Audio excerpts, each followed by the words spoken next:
So I kind of feel like the kid from elementary school that got caught up in a high school football game or something, because I don't belong with this group of people. I started, well, I was a really serious runner as a kid. I was really, really good. And everybody thought I was going to be an Olympic runner. Didn't work out, family moved, things happened. And had some injuries from some other sports, and I stopped doing everything. 20 years I did nothing physical except race motorcycles, but that doesn't really count. Other than crashing and hurting more stuff. And then 4 years ago, I thought, I've gained weight, I'm upset, I need to do something. So Thanksgiving 4 years ago, I started trying to run. I could not run a 15-minute mile. I could not do more than 1 mile. I was too embarrassed to even sign up for the No Boundaries program. So I did a group at UAH was doing a run walk thing, so I did that. And so fast forward, went through training for my first marathon. 2 years later, I broke my pelvis with stress fracture. Still tried to do the marathon, made it 18 miles before cramped. And then that spring, I thought, well, I'm going to do the half marathon training program. So I started doing that, and some crazy ladies in that group were training for 70.3. And I'm looking at these people, and I'm thinking, well, I can run better than them, and I could barely walk, so if they can do a 70.3, no, I can't bike.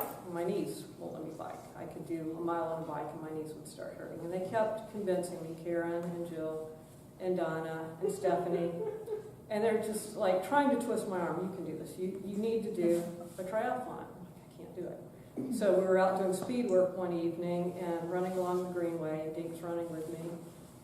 And I started asking about triathlons, and he's telling me what he's doing for training. He probably doesn't even remember it, but he talked about swimming, and I knew I could swim. That wasn't a problem. I've been swimming all my life. I just can't do the bike. But they talked me into signing up for Tri 101, and I found a bike on Craigslist that ended up being owned by a coworker's wife. And I got that, and I started riding around the Sportsplex in Athens, and thought, I like this. So I bought a really nice tri-bike off of eBay and decided to go do my first sprint triathlon 2 weeks after Tri 101 started. Rick said, what are you doing here? I said, well, I think I'm going to do a triathlon. Walked up the hills because I had never ridden more than 5 miles in a flat parking lot in Lake Guntersville. Anyway, so I kind of just sort of stumbled through triathlons last year, and Parker had the Southeastern Triathlon Series that, I don't know, only a few people seem to pay any attention to, but it's getting close to the end of the year, and I'm like, well, I'm on top of my age group, but you have to do a 70.3 to win. Oh, crap. I don't think I can do a 70.3.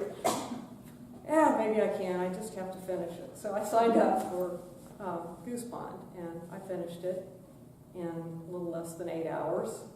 And I was like, well, I'm still alive. I finished that. That was good.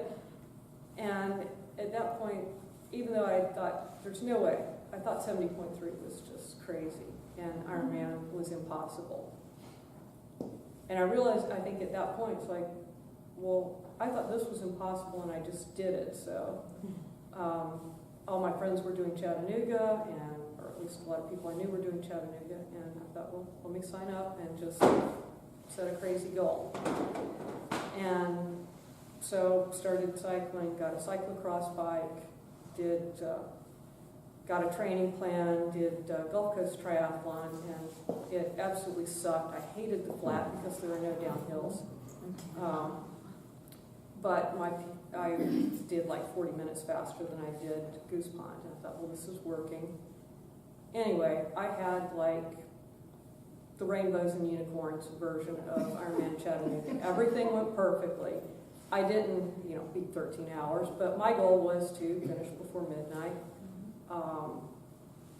Had just an absolutely awesome day. The swim went well. I looked at the map ahead of time. It's like, well, if you stay right close to the island, it's shorter.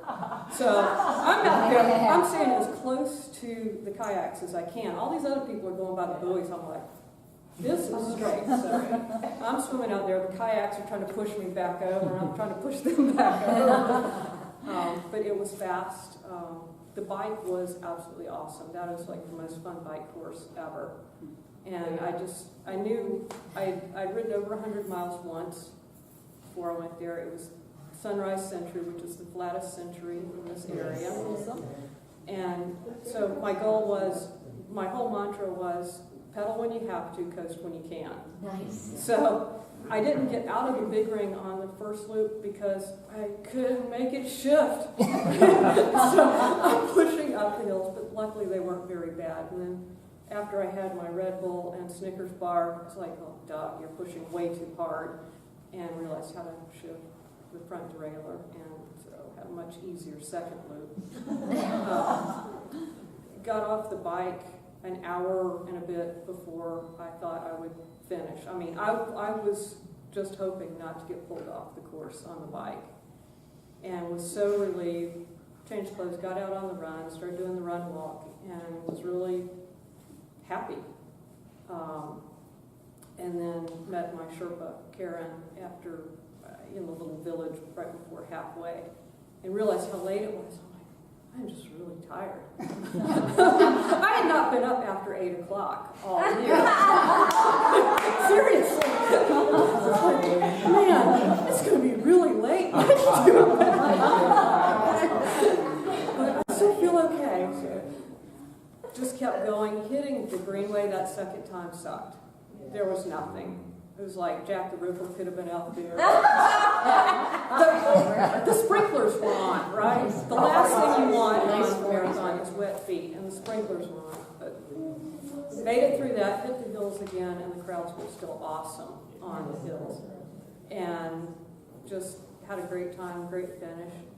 But the funniest thing of all of it, I had gotten this really nice tri-bike, and I've gone through 5 or 6 different seats. I've had it fitted by 3 different people, and they all go, perfect. Every time I ride the thing, my back cramps, my shoulder cramps. And so I'd gotten this cyclocross bike to use for training last winter, and I got different wheels to ride with the cycle club group because they hate the tri-bikes. So my husband finally says, well, why don't you just ride the bike you're comfortable on? So I got some lightweight wheels, I got some clip-on aero bars, and was able to stay in aero for like 90% of the ride, and had a great time. So my cyclocross bike and I just rocked. And that's with a $14 Kmart seat on it. I have all these fancy seats, all these ISM, you know, all these really nice seats, and there I am rocking the Kmart special. That's awesome.